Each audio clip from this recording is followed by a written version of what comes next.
فبأي آلاء ربكما تكذبان.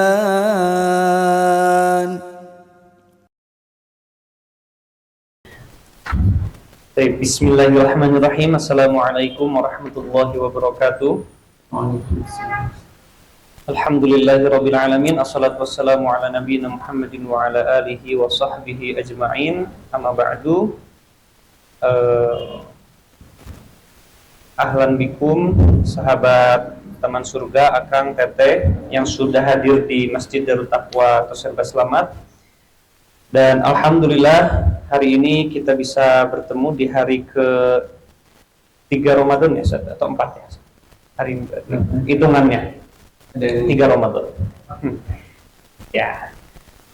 Alhamdulillah kita bisa bertemu dengan bulan suci Ramadan, dan Allah memberi kesempatan kita untuk menuntut ilmu di bulan Ramadan, yang insya Allah pertemuan Sabtu pekan ketiga ini kita akan membahas salah satu kitab ya Ustaz ya, kitab yang Masya Allah ini berisikan ilmu-ilmu yang sangat luar biasa penting untuk kita semua.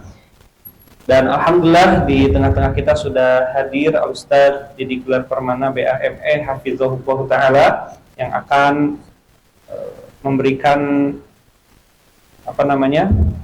penjelasan tentang kitab yang akan kita pelajari. Mungkin tanpa berlama-lama kita langsung saja mulai. Waktu dan tempat kami persilahkan.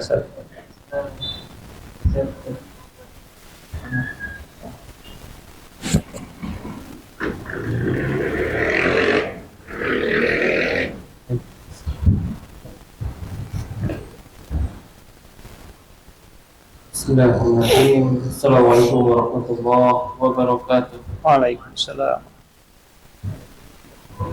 Alhamdulillah ala ihsani wa syukuruhu ala taufiqihi wa hidayatihi. Asyhadu an la ilaha illallah wahdahu la syarika lah ta'ziman li sya'nihi. Asyhadu anna nabiyyana Muhammadan abduhu wa rasuluhu ad-da'i ila ridwanihi wa ala alihi wa ashabihi wa ikhwanihi. Ya ayyuhalladzina amanu taqullaha haqqa tuqatih wa la tamutunna illa wa antum muslimun. Fa inna asdaqal hadithi kitabullah wa khairal hadi hadi Muhammadin sallallahu alaihi wasallam wa syarrul umuri muhdatsatuha wa kullu muhdatsatin bid'ah wa kullu bid'atin dhalalah wa kullu dhalalatin finnar. Ma'asyiral ikhwah rahimani wa rahimakumullah. Alhamdulillah Allah Subhanahu wa taala mengumpulkan kita di majelis ilmu di bulan yang paling mulia di antara bulan-bulan Hijriah, yaitu bulan Ramadan, dalam rangka kita melaksanakan salah satu kewajiban kita sebagai seorang muslim, sebagaimana Rasulullah SAW bersabda, "Talabul ilmi fardhatun 'ala kulli muslim." Menuntut ilmu itu hukumnya wajib atas setiap muslim.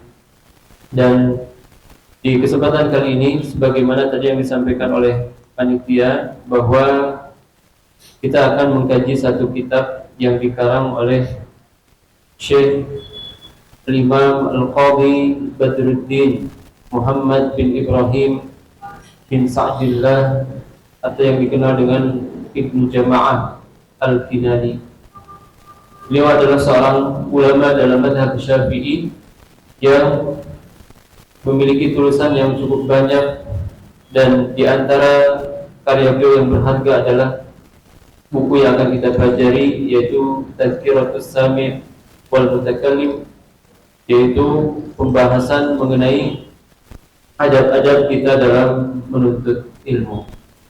Kenapa pembahasan ini kita dahulukan? Karena memang para ulama ketika mereka membahas ilmu biasanya mendahului dengan pembahasan adab terlebih dahulu, pembahasan yang berkaitan dengan tazkiyatun nafs terlebih dahulu.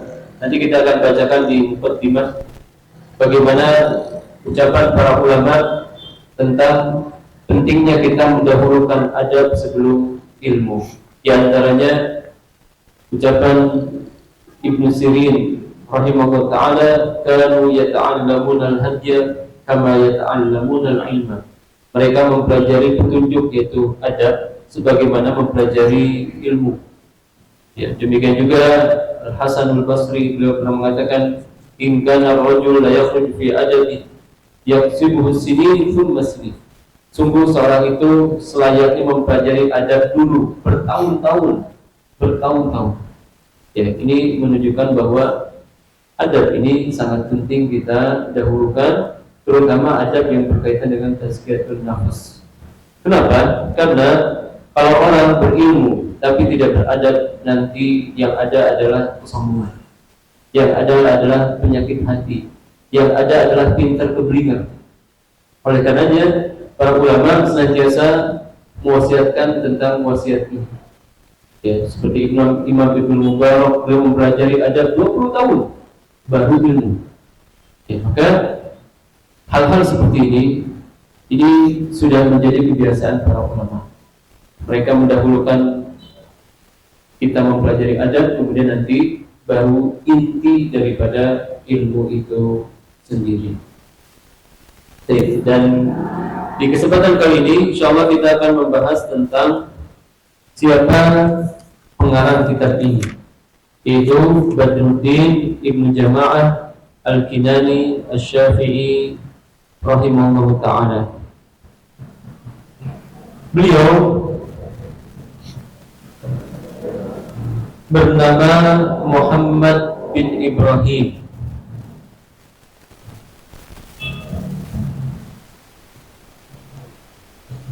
Bin Sa'dullah bin Jama'ah. Ini nama dan kakek-kakeknya. Sehingga Ibnu Jama'ah ini terambil dari nama siapanya? Muhammad bin Ibrahim bin Sa'dullah bin Jama'ah. Berarti nama siapanya? Uyut apa ya? Uyutnya. Kalau kata orang Sunda, uyutnya. Bapak kakeknya. Bapak kakek. Ya, Ibnu Jama'ah itu nama kakek. Sama seperti siapa? Ibnu Hajar Asqalani. Ya. Demikian juga Imam Syafi'i itu terambil dari kakek nomor sekian, Syafi'i.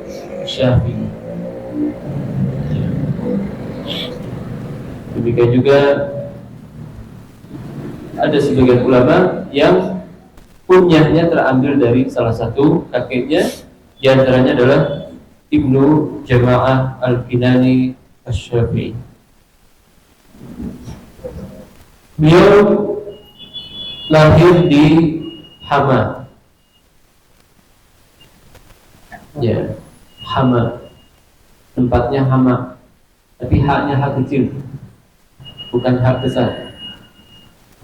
Ya, Hama. Kalau nisbatnya itu Al-Hamawi. Al-Hamawi. Nah, kira-kira daerah mana tuh? Kalau ada yang tahu boleh kasih hadiah ya. Baik. Daerah dari Hamawi. Ya, jadi mana tuh Hamawi? Seperti Silahkan. mungkin saat kayak Imam Bukhari. Nah, gitu ya. Bukhari di mana ya kan? Hamawi. Untuk yang teteh sahabat teman surga yang akhwat, boleh jawabannya di WhatsApp. Ya. Dari mana itu Hamawi? Ada yang jawab, silakan. Di mana? Ya, semoga kan? Kayak mau jawab. Iya. Ya? Irak, Syamnya benar, tapi negaranya bukan Irak. Syria. Nah, mana? Syria. Dan ya, Hamawi itu salah satu daerah yang ada di Syam. Langsung buka. Ya, di sekitaran Suriah. Dan ada ulama di zaman sekarang namanya Majid Al-Hamawi. Ya, Majid Al-Hamawi yang mentahqiq kitab Matan Abi Syuja dan beliau ngasih penjelasan luar biasa, sangat bagus sekali. Jadi beliau memberikan penjelasan dari matan Abi Syuja itu, namanya Matnu Ghayah wa Taqrib Tabliq Majid Al-Hamawi. Hamawi itu daerah sana. Nah, itu tempat kelahirannya di tahun 639 Hijriah. 639 Hijriah. Makanya ini masa beliau ini tidak jauh dengan masa Imam Nawawi. Ya, bahkan Imam Nawawi pernah mendengar beberapa fatwa beliau dan merasa senang dengan fatwa. Ya, jadi itulah para ulama saling menghargai satu yang lain. Adapun guru-gurunya banyak sekali, namun di antara yang terkenal yaitu Taqiyuddin Ibnu Razin. Ya, ini seorang ulama yang wafat pada tahun 680 Hijriah. Ya, guru beliau ada yang menyebutkan lebih daripada 70 guru. Ya, 70 guru, satu perempuan. Boleh kita berguru kepada perempuan, tapi tentu dengan menjaga adab. Banyak para tabi'in mereka belajar kepada Aisyah radhiyallahu taala anha. Tak boleh seorang wanita mengajar, tapi tentu dia dibalik hijab dan seterusnya. Kemudian di antara guru beliau juga ada seorang yang bernama Mu'inuddin Ahmad bin Ali bin Yusuf. Ya. Kemudian ada juga Zainuddin Abu Thahir. Nah, ini Abu Thahir agak terkenal ya untuk ulama mazhab Syafi'i. Kalau orang yang pernah belajar Syafi'i pasti pernah dengar Abu Thahir ini siapa? Ismail bin Abdul Qawi Ibnu Abil Izz Ibnu Azun. Kemudian di antara guru beliau yaitu seorang ahli bahasa yang terkenal yaitu Muhammad Ibnu Malik, ya, Muhammad bin Abdullah Ibnu Malik. Ada yang pernah dengar nama ini? Ibnu Malik. Ibnu Malik ngarang kitab apa kira-kira? Ibnu Malik. Ya, pengarang kitab Alfiyah Ibnu Malik. Alfiyah. Ya, Alfiyah ini kitab yang kalau di sebagian daerah petaninya saja ngapa? Kalamun ya, tapi seterusnya. Itu kitab nahu 1000 bait di satu daerah di Jawa, di Indonesia, di Jawa, hatta petaninya menghafal. Ya, jadi ini lafaz apa kitab ini ma'ruf ya di kalangan dunia pesantren. Alfiyah Ibnu Malik 1000 bait isinya tentang nahwu. Ini di antara guru beliau. Adapun muridnya banyak juga, bahkan lebih banyak dari gurunya. Di antaranya, ini muridnya lebih terkenal dari gurunya. Muridnya di antaranya Imam Az-Zahabi. Ya. Kitabnya yang paling terkenal apa? Al-Kabair. Nah, Al-Kabair kita sering dengar ya, tentang 30 lebih dosa besar. 36 dosa besar. Ya, dan mengenai dosa besar ini para ulama berselisih, ada yang mengatakan 36, ada yang mengatakan 70 lebih. Yang jelas di antara pengarang kitab Al-Kabair adalah Al-Imam Az-Zahabi. Ini di antara muridnya yang wafat pada tahun 748. Demikian juga Tajuddin As-Subki. Ini orang sering dengar ini namanya. Tajuddin As-Subki ini di antara muridnya.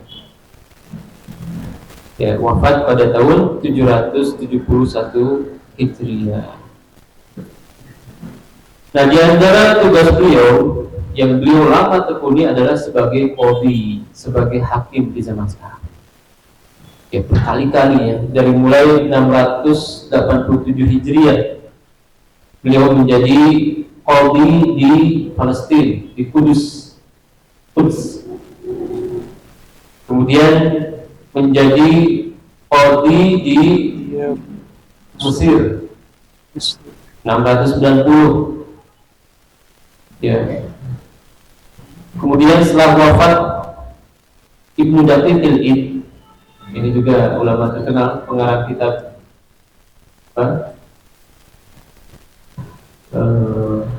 Umdatul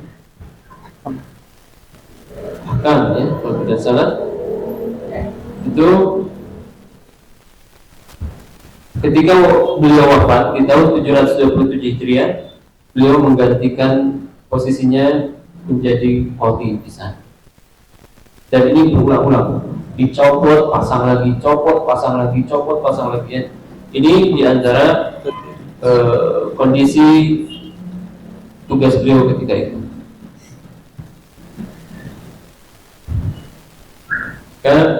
Kita lihat di kitab. Sini disebutkan Wulida asyiyatal Jum'ah Rabi' min Rabi'il Akhir, dilahirkan di sore hari di hari Jumat tanggal 4 dari Rabi'ul Akhir. Tahunnya sama tadi 639 Hijriah. Nasyara fi baiti ilmin wa diyanatin wa qada. Beliau hidup di rumah yang penuh dengan ilmu. Bapaknya qadhi Burhanuddin Ibnu Jama'ah.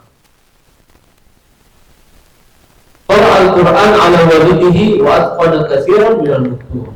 Beliau menyelesaikan hafalan Al-Qur'annya kepada bapaknya dan menghafalkan banyak di antara matan-matan ilmiah. Nah, ini kesempatan ya. Jadi kalau bisa anak kita itu setoranya sama kita, Pak. Ini di antara buktinya nih. Badruddin Burhanuddin, ya, anaknya Badruddin. Ini julukan sebenarnya. Namanya tadi siapa? Muhammad bin Ibrahim.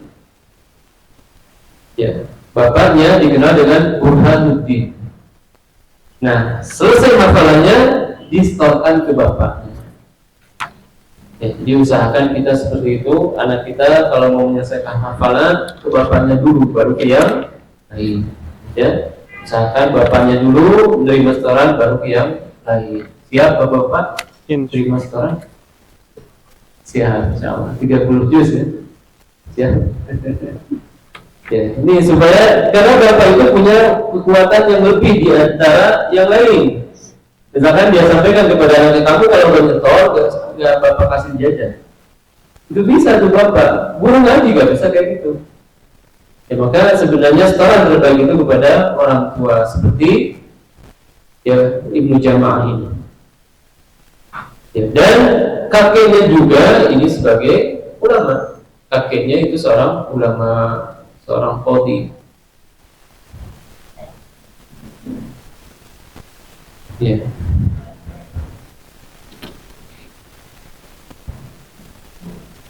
Wa kana mukibban 'ala al-'ilmi mujtahidan fi tahsil fa faqa qaranahu.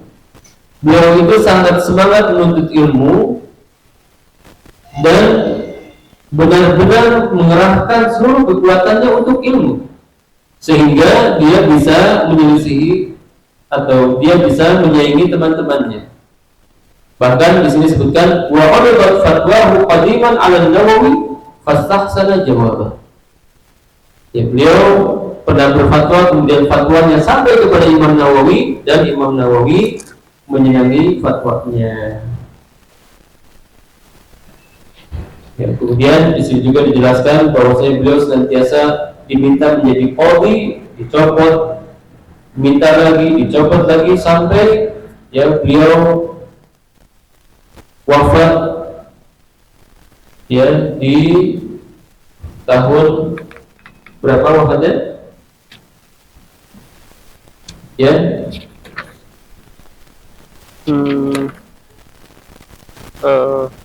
Berapa?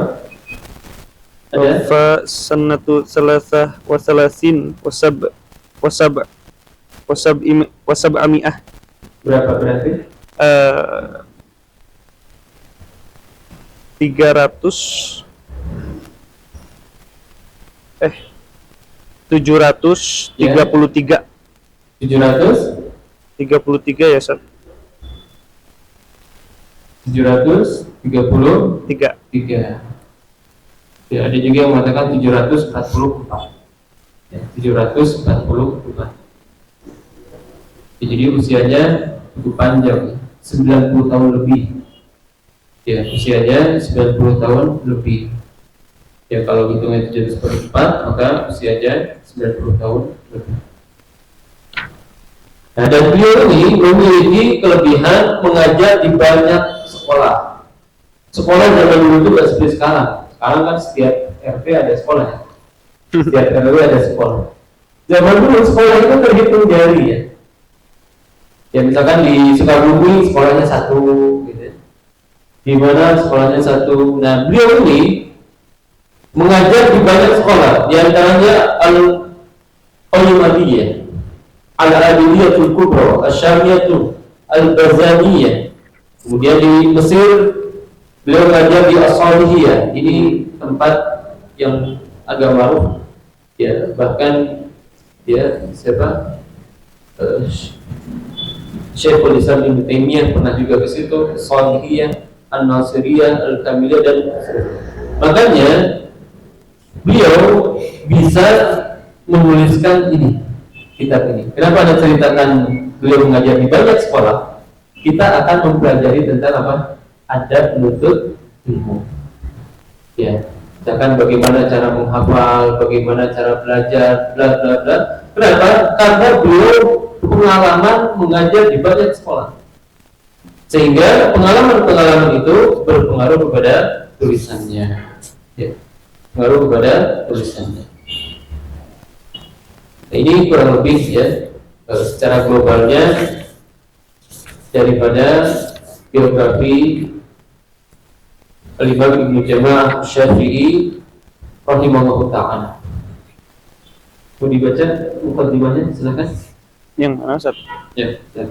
Dari Bismillahirrahmanirrahim.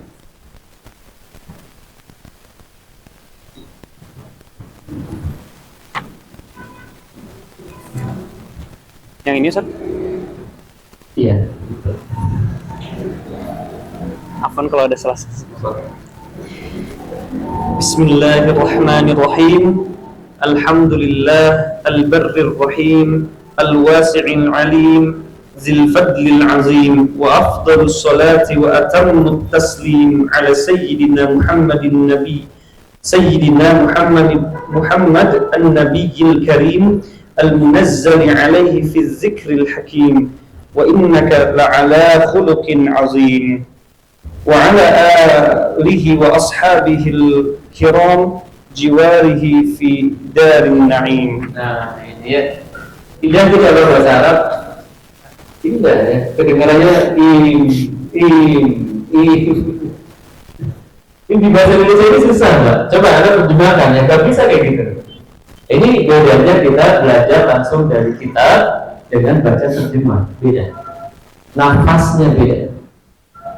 Jadi keindahan bahasanya itu terlihat kalau kita baca ayatnya. Ya, terjemahnya biasa saja kita terjemahkan. Alhamdulillahil barri rahim. Segala puji bagi Allah, Zat yang Maha Baik lagi Maha Penyayang. Al-Wasi'il Alim, yang Maha luas karunia-Nya dan Maha mengetahui. Zil Fadlil Azim, Zat yang memiliki karunia yang besar. Wa afdhalus salati wa atammut taslim ala sayyidina Muhammadin nabiyil karim. Sebaik-baik salawat dan sesempurna-sempurna salam senantiasa tercurahkan kepada Nabi kita, pimpinan kita Muhammad Nabiyul Karim, Nabi yang mulia, Al-Munazzal alaihi fi dzikril hakim, yang diturunkan kepadanya ayat di dalam Al-Quran, wa innaka la'ala khuluqin azim. Ini beliau sebutkan sengaja ayat ini karena buku ini membahas tentang membahas tentang akhlak. Ya. Sehingga ayat yang disebutkan di mukaddimah ini wa innaka la'ala khuluqin 'azim. Sesungguhnya engkau Muhammad sungguh berada di atas akhlak yang sangat agung. Bukan hanya sekedar mulia, tapi akhlak yang sangat agung. Wa ala alihi wa ashabihi al-kiram jiwarihi fi darin na'im. Demikian juga mudah-mudahan salawat dan salam ini senantiasa tercurahkan kepada keluarganya, para sahabatnya yang menjadi tetangganya di surga kelak. Ya, ini mukaddimahnya. Alhamdulillah ya. 100 ya, enggak ada salah. Lanjut. Amma kali-kali kan dunia. Ya, lanjut.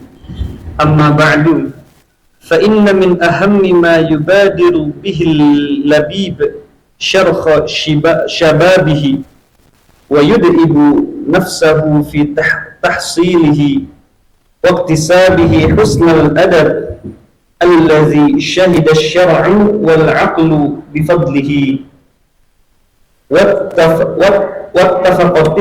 wattafaqatil ara'u wal alsinatu ala syukri ahli. Amma ba'du. Apa artinya amma ba'du? Adapun setelahnya amma ba'du. Ya. Katanya yang disebutkan dalam kitab tafsir, yang pertama menyebutkan amma ba'du itu adalah Daud alaihissalam. Yang pertama yang menyebutkan amma ba'du yaitu Daud alaihissalam. Berdasarkan firman Allah Ta'ala di surat Shad, wa atainahul hikmah wa faslal khitab. Ya, wa atainahul hikmah wa faslal khitab, yaitu di surat Shad ayat yang ke-20. Wa shaddadna mulkahu wa atainahul hikmah wa faslal khitab. Ya, kami kuatkan kerajaannya dan kami berikan hikmah dan faslal khitab, pemisah ucapan. Fasal khitab itu amma ba'du. Di atas sebagian ulama tafsir mengatakan ucapan amma ba'du. Itu juga menafsirkan fasal khitab beliau kemudian dalam memutuskan perkara. Jadi Nabi Daud alaihissalam kalau memutuskan perkara senantiasa adil. Nah, ini yang disebutkan. Yang pertama mengucapkan amma ba'du tadi siapa? Nabi Daud alaihissalam. Kemudian kata beliau, fa inna min ahammi ma yubadiru bihi al-labib syarqa shababihi wa yujibu nafsahu fi tafsiri wa iktisabi husnal adab. Sesungguhnya hal yang paling penting yang hendaknya segera dipelajari oleh seorang pemuda. Ya, anak anggap antum semuanya pemuda. Ya kan, pemuda semua jadi kan? Ya, pemuda semua enggak. Ya. Ada yang lebih dikit gak apa-apa lah.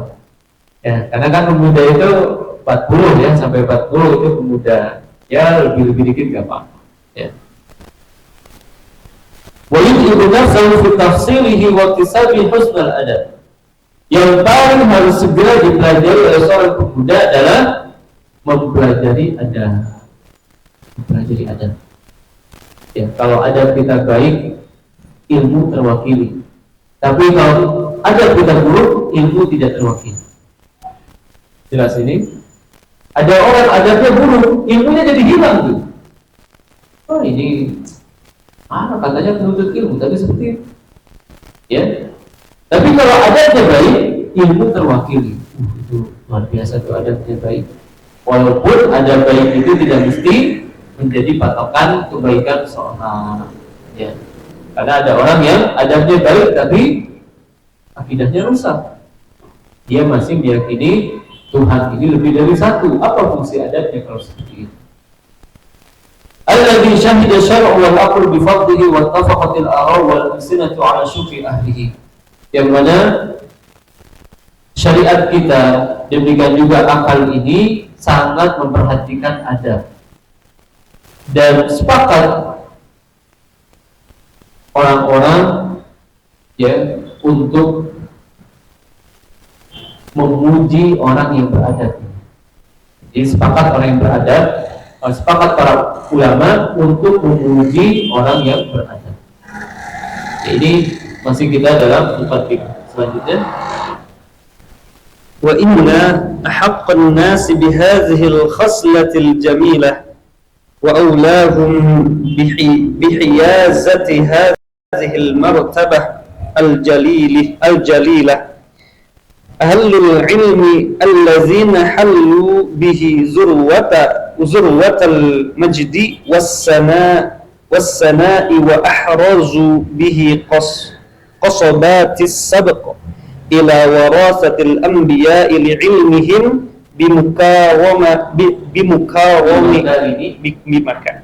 bimakarimi akhlaqin nabiyyi sallallahu alaihi wasallam wa adabihi wa husni siratil a'immah al-athhari min ahli baitihi wa ashabihi wa bima kana alaihi a'immatu ulama'is salaf waqtada bihadiyihim fihi masyayikhul khalaf. ya. Kata beliau, sesungguhnya di antara orang yang paling berhak untuk mempelajari adab ini yaitu para ulama, ya, para ahli ilmu yang mereka itu sudah mencapai ke puncak kebaikan. Dan mereka itu telah dikenal sebagai pewaris para nabi. Ya, karena mereka sudah tahu bagaimana akhlaknya nabi. Jadi harusnya orang yang paling baik akhlaknya itu siapa? Para penuntut ilmu. Ya, kemudian nanti para ulama. Ya, penuntut ilmu dulu, baru nanti di kemudian hari dia menjadi seorang ulama. Jadi orang yang paling berhak menjadi baik akhlaknya itu para penuntut ilmu. Makanya harus beda, Pak. Kita sudah ngaji dengan sebelum ngaji. Jangan sama seperti itu saja. Ya, sebelum ngaji misalkan kalau jalan apa? Buka lagi gitu ya. Wah, tangkap teh. Habis ngaji gitu juga. Oh, ini berarti ngajinya bro. Harus. Ya, kalau naik motor, ya, jalannya itu pakai pot, ya, kanan kanan kiri kiri, kanan kanan kiri kiri, kanan kanan kiri kiri, ya, sebenarnya naik motornya naik gitu, insya Allah jarang ya, biasanya geng motor ya kayak gitu, ya, geng motor itu kayak gitu naik motornya, patah kanan kanan kiri kiri, kanan kanan kiri kiri. Ada yang ngalangin tebas. Ya, subhanallah.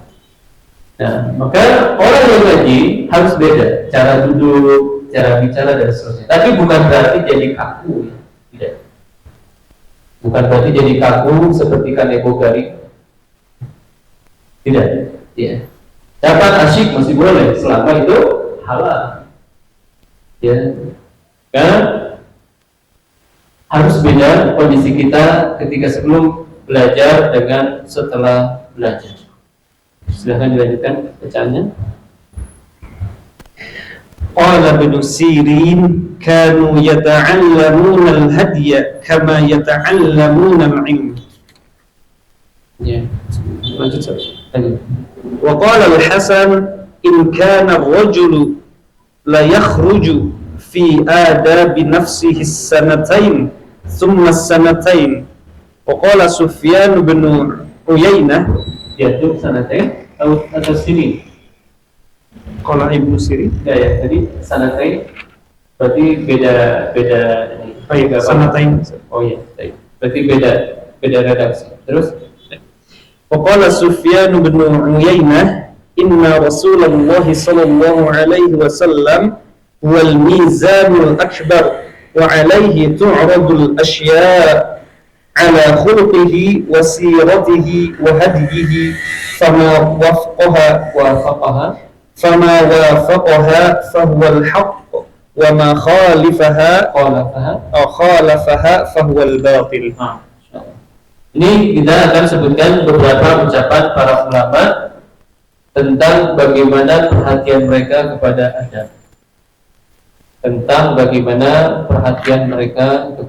adab. Berkata Ibnu Sirin rahimahullah ta'ala, kanu yata'allamuna al-hadya kama yata'allamuna al-ilma. Mereka biasa mempelajari petunjuk sebagaimana mereka mempelajari ilmu. Ya, diterjemahkan apa di situ? Berkata Ibnu Sirin, Mereka belajar sikap sebagaimana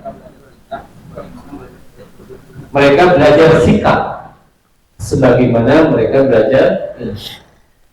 Jadi adab ini dipelajari khusus. Mengenai adab ini harus dipelajari khusus. Perhatian mereka kepada adab persis seperti perhatian mereka kepada ilmu. Ya. Jadi jangan sampai kita hanya semangat belajar fikih, akidah, tapi adabnya gak semangat.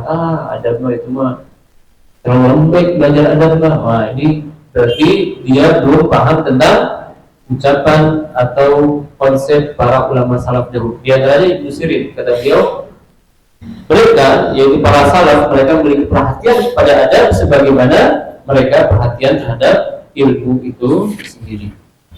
Kemudian berkata Al-Hasan, ya, in kana ar-rajul yakhruju fi adabi nafsihi sanatain thumma sanatain. Ini mengikuti nuskhah yang ada di situ ya. Sungguhnya seorang itu hendaknya keluar dari rumah untuk belajar adab 2 tahun, kemudian datang 2 tahun. Berarti kata Hasanul Basri, minimalnya kita belajar adab berapa tahun? 4 tahun. Kayak kuliah. Jadi kita, kalau kata beliau, konsep beliau, ya, kata Hasanul Basri, kita itu minimalnya belajar adab 4 tahun. Ya, mungkin kalau kita udah bosan ya. Tahun aja mungkin udah lamaan nih belajar adab. Kata beliau 4 tahun minimalnya. Ya, kita belajar. Kemudian kata Sufyan bin Uyainah, inna Rasulullah SAW huwa al-mizanul akbar wa alaihi qa'udul asya' ala khuluqihi wa siratihi wa wajhihi. Fama wafaqahu fawal haqq wa ma khalafaha fahuwal batil. Kata Sufyan bin Uyainah, sesungguhnya Rasulullah SAW itu adalah patokan inti. Ya, segala hal ditimbang dengan apa-apa yang ada pada Rasulullah. Jika sesuai dengan akhlaknya, dengan pribadinya, dengan petunjuknya, maka itulah kebenaran. Dan kalau bertentangan, maka itulah kebatilan. Ya. Ya, jadi memang pelajaran adab ini sangat erat kaitannya dengan kita mempelajari bagaimana fisik dan pribadi Rasulullah Sallallahu Alaihi Wasallam. Sehingga seorang ulama mengatakan, kalau engkau bisa untuk tidak menggerakkan tanganmu kecuali di atas sunnah, maka lakukan. Bisa nggak kayak gitu, Pak? Jadi kalau kita mau menggerakkan tangan ini, pastikan ini ada dalilnya. Ini kalau bisa begitu lakukan. Cuma kan, ya susah kayak gitu kan. Nah, maka kita pelajari sesuai kemampuan kita. Dan urusan dunia hukum asalnya apa?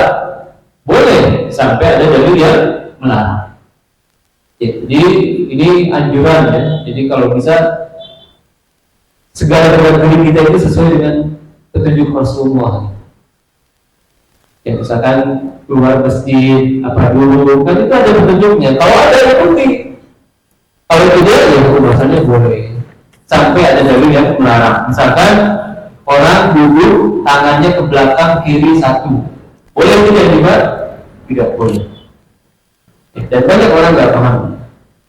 Ya, dia menjulurkan tangannya yang kiri ke belakang, satu saja tidak boleh.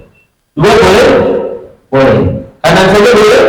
Boleh. Jadi yang terlarangnya hanya satu kondisi kirinya saja. Ya, ini ketika itu maka kita jangan lakukan karena ada larangannya. Selanjutnya, silakan. وقال حبيب بن الشهيد لابنه يا بني اسحب الفقهاء والعلماء وتعلم منهم وخذ من آدابهم فإن ذلك أحب إلي من كثير من الحديث.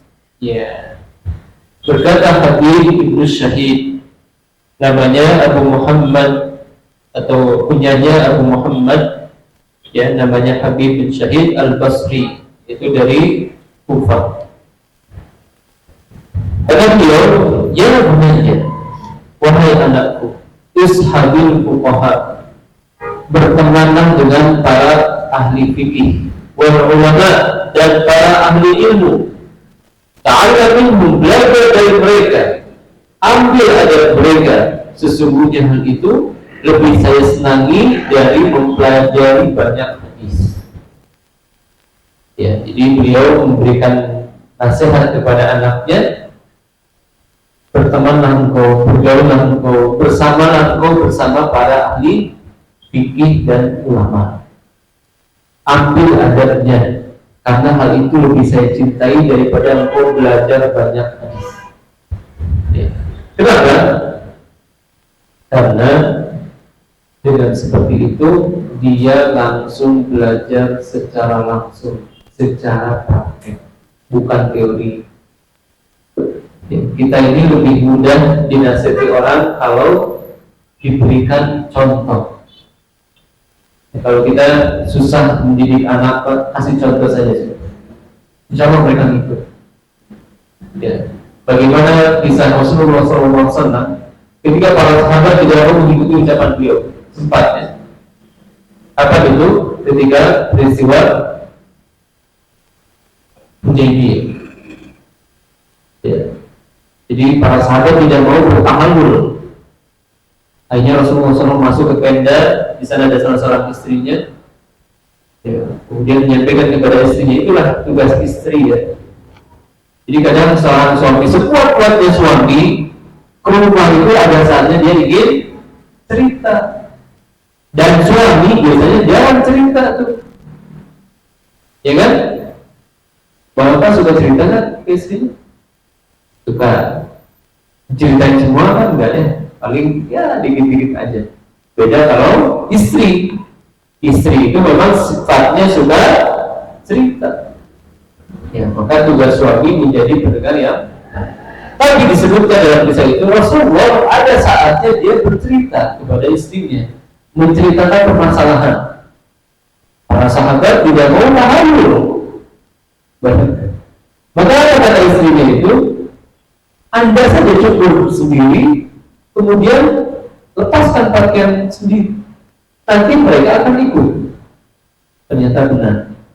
Rasulullah SAW bertahalul di hadapan para sahabat, mencukur rambutnya di hadapan para sahabat, sehingga semua mereka pun ikut melaksanakan itu.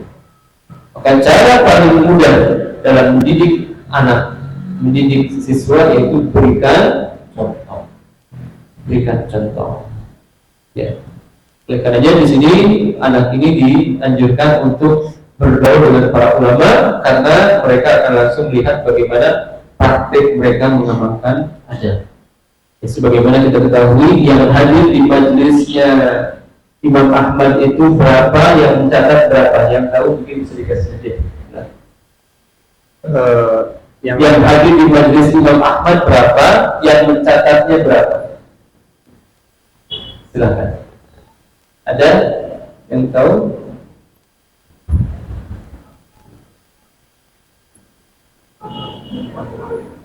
Ya. Ini kalau nggak salah Anda pernah sampaikan kalau nggak salah ya.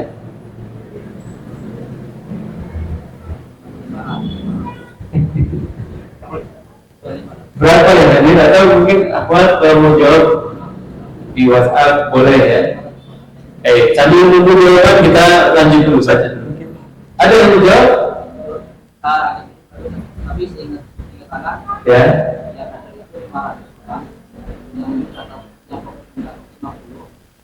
Yang 450 itu fokus pada pergerakan beliau. Ya, hampir benar, tapi belum. Kurangnya masih banyak sih. Ya, dari sambil dulu ya. Ya, dibacakan dulu, silakan. Lanjut.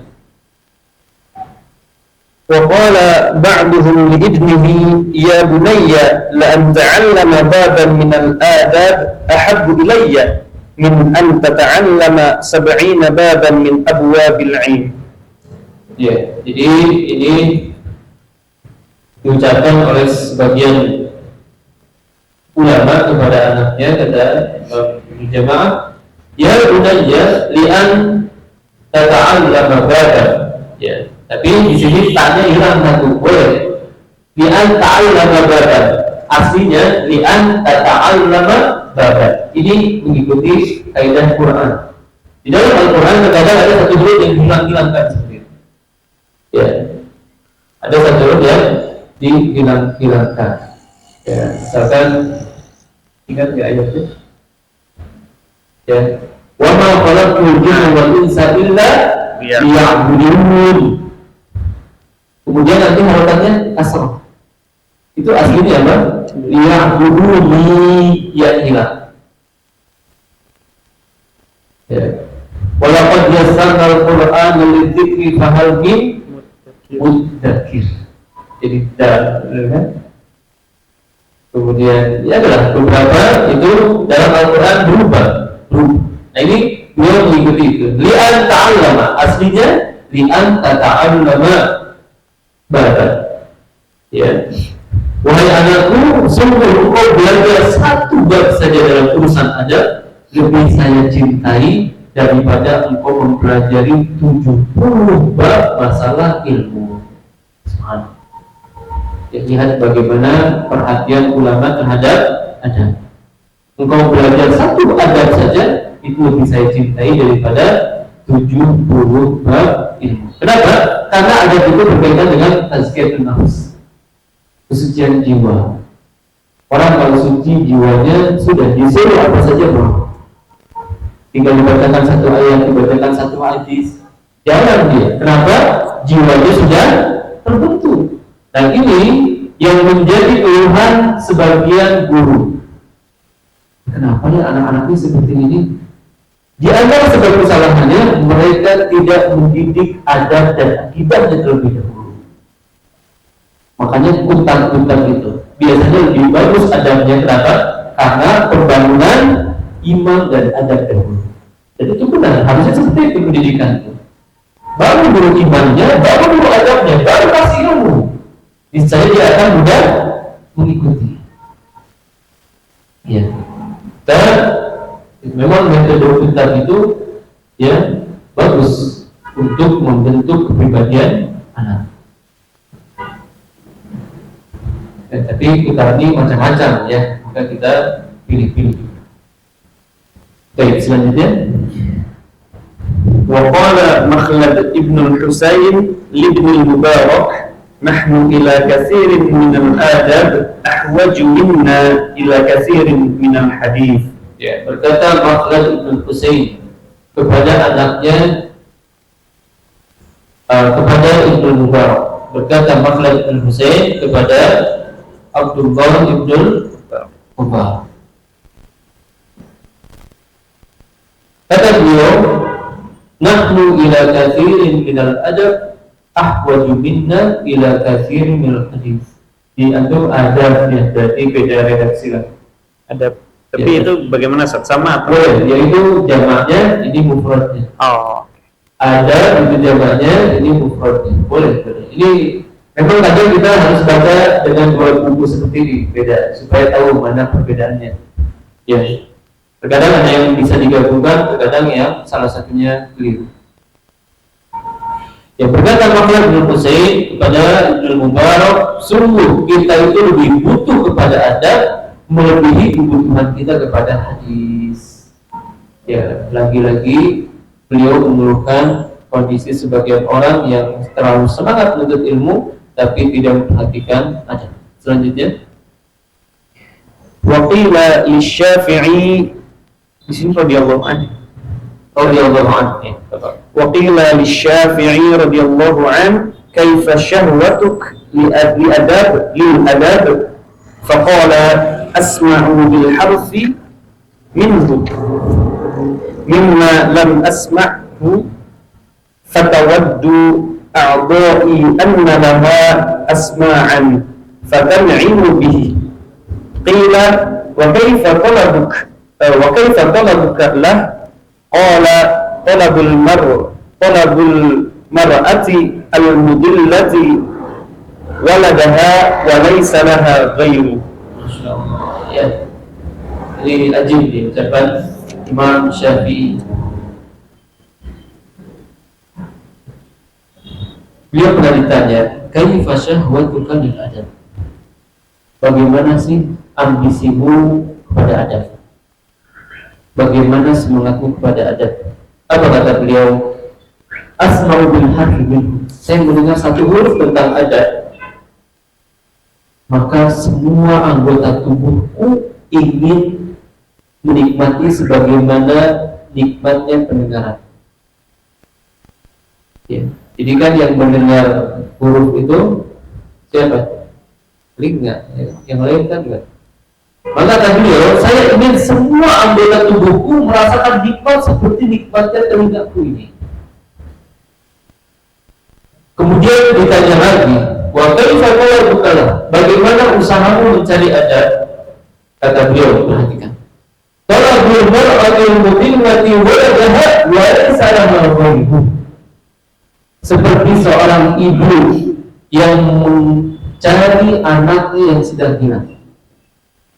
Seorang ibu yang kehilangan seorang anaknya yang dia merupakan anak satu-satunya, tidak ada lagi anak lain. Kira-kira kalau ada ibu yang kehilangan anaknya, yang dia punya anak cuma satu, kira-kira gimana cara nyarinya? Ya, kira-kira gimana cara nyarinya? Dengan segala cara. Dengan segala cara bagaimana supaya dia mendapatkan adab tersebut. Itulah kata Imam Syafi'i. Ya, itulah kata Imam Syafi'i. Sudah ada yang jawab atau belum? Sejauh ini belum, Ustaz. Belum. Atau ikhwan sudah ada yang jadi tahu sekarang? Ya, silakan. 5.000 yang hadir, yang mencatat 500, betul. Ya, Masya Allah. Ya. Silakan. Jadi yang hadirnya berapa? 5.000. Ya. Yang mencatat 500. Nah, ini kita juga nih, berapa yang hadir? Sekian ya. Yang nyatat bukan pasti lebih dikit gitu. Ya itu tuh dua, itu biasa, tidak masalah. Jadi permasalahan. Ya karena memang majelis ilmu itu punya keberkahan tersendiri. Kita hadir saja berkah sudah. Ya, oleh karenanya Rasulullah SAW menyebutkan dalam hadis qudsi, Allah Subhanahu Wa Taala mengatakan bahwa pun qaumun la yashqa bihim jalisun. Mereka adalah orang yang siapa saja yang hadir di sana enggak rugi. Itulah majelis ilmu. Siapa saja yang hadir di sana enggak akan rugi. Ya. Dan ya alhamdulillah kalau kita masih diberikan kesempatan hadir di majelis ilmu. Bahkan di akhir hadisnya Allah Subhanahu Wa Taala berkata, ya, atau didoakan oleh para malaikat, "Qumu maghfuran lakum qad buddilat sayyi'atikum hasanah." Berdirilah kalian dalam kondisi dosa-dosa kalian telah diampuni. Sungguh dosa yang seharusnya memberatkan timbangan keburukan, Allah jadikan menjadi pemberat timbangan kebaikan. Itulah fungsi kita hadir di majelis. Ya. Jadi kalaupun nggak catat nggak apa-apa. Ya. Tapi kalau mencatat itu lebih bagus. Nggak mencatat nggak apa-apa, tapi mencatat lebih bagus. Dan ini kisahnya banyak ya. Al-Imam Syafi'i rahimahullah ta'ala pernah hadir di majelis Imam Malik, lupa buat kata. Akhirnya apa dilakukan? Main-main jari gitu. Masuk ini ke mulut. Nah, kuasain lagi pakai mulut, satu lagi. Akhirnya setelah majelis dipanggil dengan Imam Syafi'i, tapi Imam Malik, kenapa kamu berbuat seperti itu? Ya kata Imam Syafi'i yang masih kecil itu, saya ingin mencatat tapi kata memang nggak ada. Tapi kata Imam Syafi'i itu, kalau anda mau saya sebutkan semua yang disebutkan saya sebutkan. Kemudian beliau sebutkan dan ya, Imam Malik ketika itu sudah mulai tahu bagaimana kondisi cerdasnya Imam Syafi'i. Jadi catat-catat pakai tangan gitu, tapi langsung hafal lah. gitu ya, tulisnya pakai tangan, lalu hafal gitu ya. Nah mudah-mudahan nanti juga gitu ya, itu catat-catat pakai tangan gitu ya, mudah-mudahan bisa langsung hafal. Ya, demikian juga Imam Ibnu Khuzaimah itu pernah hadir di majelis yang atau muridnya, yang jelas salah satu muridnya itu mencatat semua yang diucapkan oleh gurunya. Ya, maka dia bertanya semangat, tanya pertanyaan satu, pertanyaan dua, pertanyaan terus dijawab. Lama-lama gurunya manusiawi, marah juga dia. Kata gurunya, karena ha'amiyya dari menjauh dari dua orang yang gak tahu perasaan. Karena ditanya terus, udah tahu gurunya udah capek. Nanya terus. Akhirnya kan dia tulis tuh, tanah ha'ani ya bari. Ditulis di buku catatan. Bayangkan. Ya, maka kata temannya, satu gua serius tuh, kamu menulis ucapan yang sejatinya itu ucapan celaan guru kepada kamu. Apa kata beliau? Aktubu kulla syai'in qalahu syai'. Saya tulis segala hal yang diucapkan oleh syai'. Ya, ini diantara semangatnya mereka dalam mencatat. Ya, tapi nggak apa-apa ya. Jadi yang penting kita bisa hadir dulu, bisa memahami dahulu. Selanjutnya, ولما بلغت رتبة الأدب هذه المزية وكانت مدارك مفضلاته mufassalatihi. Di situ mufaddalah. Oh iya, salah cetak saya. atau bisa jadi yang ini yang salah. مفضلاته خفية دعاني ما رأيت من احتياج الطلبة إليه وعسر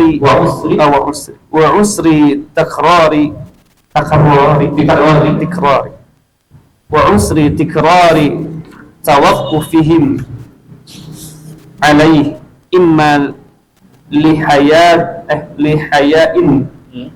فيمنعهم الحضور أو لجفاء فيورثهم النفور إلى جمع هذا المختصر مذكرا للعالم ما جعل إليه ومنبها للطالب على ما يتعين عليه وما يشتركان فيه من الأدب وما ينبغي سلوكه في مصاحبة الكتب ثم أدب من سكن ثم أدب من سكن المدارس منتهيا أو طالبا لأنها مساكن طلبة العلم مساكن طلبة العلم في هذه الأزمنة هذه الأزمنة غالبا. Iya, ini sebab kenapa beliau menulis buku ini. Kata beliau, ketika adab itu sudah sampai sedemikian pentingnya, dan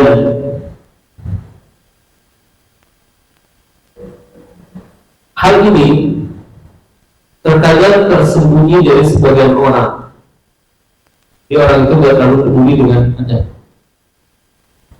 Da'ani ma ra'aytu min ihtiyadi talabati ilmi. Saya melihat para penuntut ilmu itu butuh kepada kitab khusus tentang adab. Ya. Dan terkadang kata beliau sulit juga mengumpulkan mereka untuk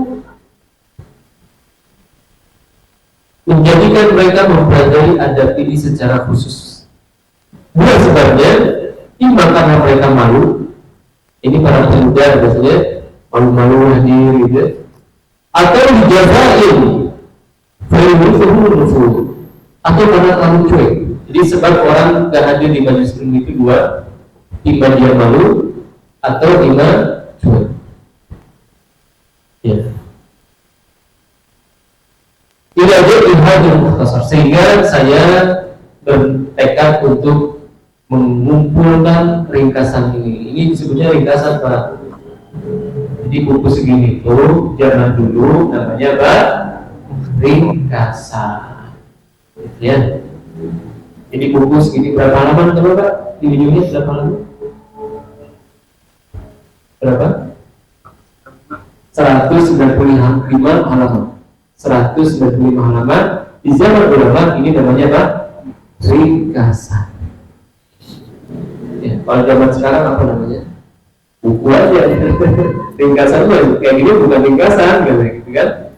Karena mereka terbiasa dengan buku yang berjilid-jilid, sehingga buku setipis ini, sekecil ini disebut sebagai ringkasan. Ya.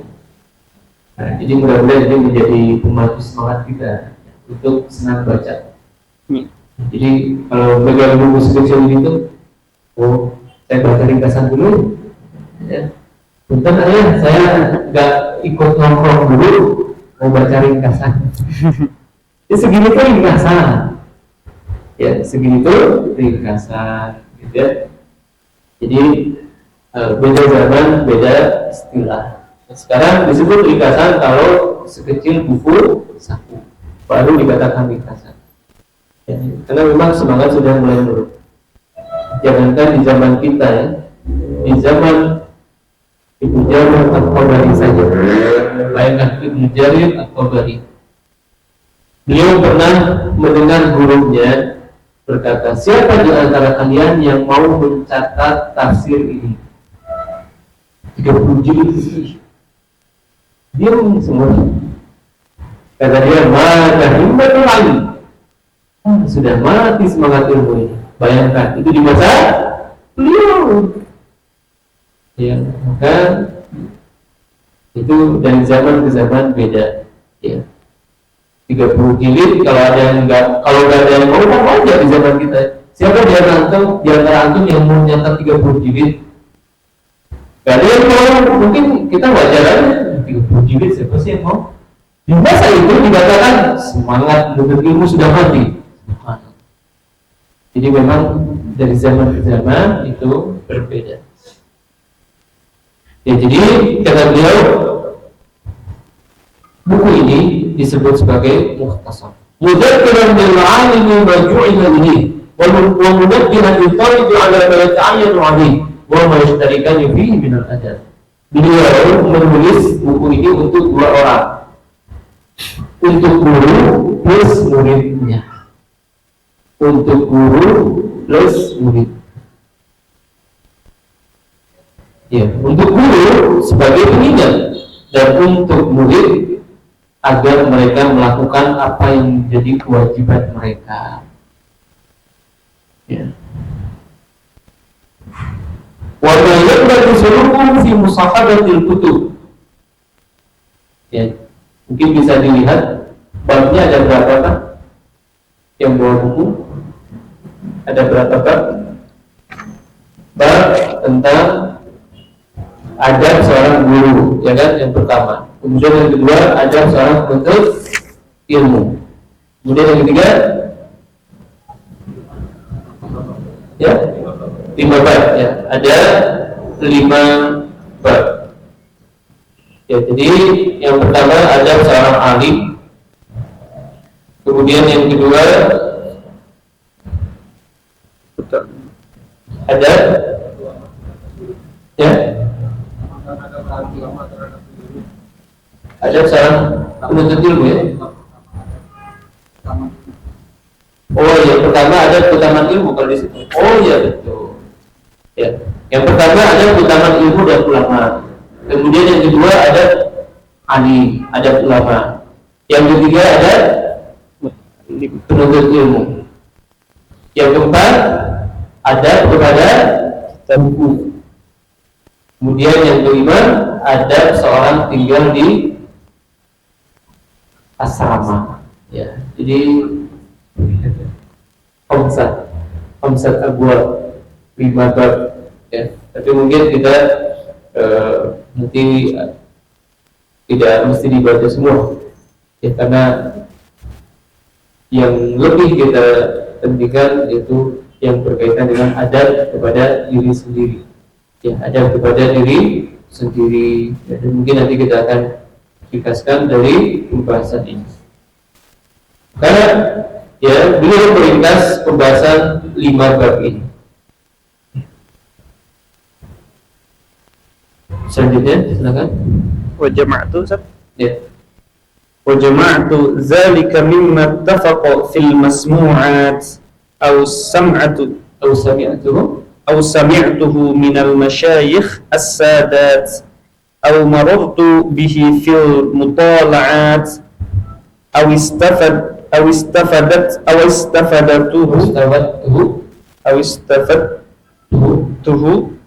في المذاكرات وذكرته محذوف الأسانيد والأدلة كي لا يطول على مطالعه أو يمل له. Nah ini kata beliau, saya mengumpulkan tulisan ini yang pertama dari yang saya dengar. Jadi ilmu itu tahapannya seperti ini ya. Dengar dulu ya, dari para guru. Awal maratuhu bihil fil mutola'ah, kemudian kita baca. Jadi yang namanya dengar itu harus, gak bisa tidak. Gak bisa seorang tiba-tiba tahu saja tanpa berguru, gak bisa. Di dalam syariat kita tidak ada istilahnya ilmu laduni. Mungkin sebagian kita pernah dengar. Ada istilahnya ilmu laduni, ilmu yang tahu. Ini gak usah belajar. Ya, kamu jago bahasa Inggrisnya, saya dapat ilmu laduni, hebat. Itu tidak ada dalam istilah syariat kita seperti itu. Ya, Rasulullah SAW bersabda, innamal ilmu bitta'allum wa innamal ilmu bitta'allum. Ilmu itu belajar dan kemudian diusahakan. Kalau kita ingin berilmu, belajar, itu pesan Nabi SAW, tidak bisa tidak. Gak bisa kalau menghayal pintar, kalau mau pintar, udah aja itu bukunya dicelupin ke kopi. Gak bisa, harus belajar. Ya. Dan kelembutan, sifat baik itu harus diusahakan. Ya, tahapan pertama, itu kita harus belajar, hadir. Dan sekarang hadir itu bisa 2 macam, bisa hadir langsung, bisa hadir online. Ya, tapi kalau hadir online, ya dapat ilmu, tapi belum tentu dapat keberkahan. Beda. Hadir offline itu ada keberkahan, didoakan malaikat, dinaungi malaikat, kemudian disebutkan namanya oleh Allah. Itu tidak ada didapatkan oleh orang yang hadirnya online. Walaupun hadir online itu penting juga, terutama bagi orang yang tidak bisa hadir online. Maka tahapan pertama dalam ilmu adalah dengar dulu. Ya, kemudian pahami. Ya, setelah itu mutola'ah, harus mau baca. Penuntut ilmu itu harus suka baca. Ya. Kemudian tahapan yang ketiga, al-mudzakarah, murojaah. Ya, menghidupkan ilmu, mengulang ilmu. Ini tahapan ilmu. Ya. Dan dalam mudzakarah itu ada hafalan. Ya, minimalnya kita hafal poin-poinnya saja. Misalkan antum tadi nulis tuh, minimal antum hafal ya poin-poinnya, poin 1, 2, 3, dah. Itu mudzakarah. Dan maksud daripada ucapan para ulama innamal ilmul mudzakarah, sesungguhnya hakikat ilmu itu mudzakarah bukan dengan hanya sekedar dibacakan, bukan. Ya, sebagai orang memahami hanya dibacakan, kita baca dapat sanad semuanya itu bagus, tapi yang terpenting itu bukan itu. Jadi al-mudzakarah di situ maksudnya apa yang kita catat kita diskusikan sama-sama. Tadi kata guru kita ya bahwa ilmu itu harus didahulukan dengan adab. Siapa tadi yang mengucapkannya? Misalkan ya. Itu seperti itu. Ilmu itu hidup dengan kita bermurajaah bersama, diskusi bersama. Ya, diskusi bersama. Ya, ini kurang lebih kita baru baca terjemahnya ternyata ya, belum sempat masuk ke isi. Ya, tapi tidak apa-apa ya, mudah-mudahan bermanfaat. Karena memang di antara adab kita membaca itu baca dari muqaddimah. Ya, karena kalau kita tidak baca muqaddimah, terkadang kita tidak tahu apa maksud penulis. Contoh, kita baca langsung buru-buru marah, bukan langsung hadisnya. Rawahul Khamsah. Apa itu Rawahul Khamsah? Diriwayatkan oleh yang lima. Diketahuinya di mana? Di muqaddimah. Di muqaddimah. Kalau kita nggak baca muqaddimah nggak bisa paham. Ya, karena penting kita membaca buku dari muqaddimah karena memang terkadang tujuan penulis itu ada di dalam al-muqaddimah. Jadi mungkin kesempatan kali ini ternyata hanya sampai muqaddimah saja yang bahas siapa itu Ibnu Jama'ah Syafi'i, kemudian membahas tentang al-muqaddimah. Ya, dan untuk muqaddimah ini sengaja baca semuanya, ya. Minta qari untuk baca semuanya. Ya, dan alhamdulillah lolos ya. Walaupun nanti untuk kedepannya mungkin supaya karena ini bukunya panjang, jadi tidak bisa dibaca semua. Mungkin yang dibacanya nanti hadis dan ayatnya saja. Ya. Adapun yang lainnya kita baca secara langsung saja. Mudah-mudahan ini bermanfaat bagi kita. Wassalamualaikum warahmatullahi wabarakatuh. Alhamdulillah, syukran barakallahu fiik. Jazakallahu khairan Ustaz. Alhamdulillah juga jadi bisa belajar. Kita juga bisa belajar baca kitab juga, Masya Allah. Alhamdulillah. Baik, mungkin itu yang bisa disampaikan oleh Ustaz. Mungkin untuk hadiah yang akhwat ini bagaimana? Ada yang jawab? Belum Ustaz. Oh, belum. Oh, nanti kita kuiskan di WA, di WhatsApp mungkin ya. Baik, karena mengingat waktu sudah sebentar lagi menjelang buka puasa. Dan mungkin Ustaz ada closing yang ingin disampaikan. Ya, inti pembahasan kita kali ini adalah untuk menyadarkan kita bagaimana pentingnya mempelajari adab. Ya, jadi pelajaran adab ini adalah pelajaran yang sangat penting. Bahkan ini yang biasanya didahulukan oleh para ulama. Kita mempelajari bagaimana adab untuk ilmu, adab kita kepada Allah, adab kita kepada Rasulullah dan seterusnya, supaya nanti ketika kita dapat ilmu itu membimbing kita. Tidak ada sedikit pun rasa sombong dalam hati kita, merasa tinggi di hadapan orang lain. Kenapa? Karena sudah dipupuk adab terlebih dahulu. Ya, ini inti daripada kajian kita kali ini, dan mudah-mudahan kisah-kisah yang tadi disebutkan, kemudian ucapan-ucapan ulama yang tadi disebutkan membakar semangat kita untuk terus belajar, terutama mempelajari adab. Baik, terima kasih banyak Ustaz atas ilmu yang sudah disampaikannya. Kita cukupkan, kurang lebihnya mohon maaf. Syukran barakallahu fikum wa jazakumullahu khairan. Kita tutup dengan kafaratul majlis. Subhanakallahumma wa bihamdika asyhadu an la ilaha illa anta astaghfiruka wa atubu ilaik. Wassalamualaikum warahmatullahi wabarakatuh.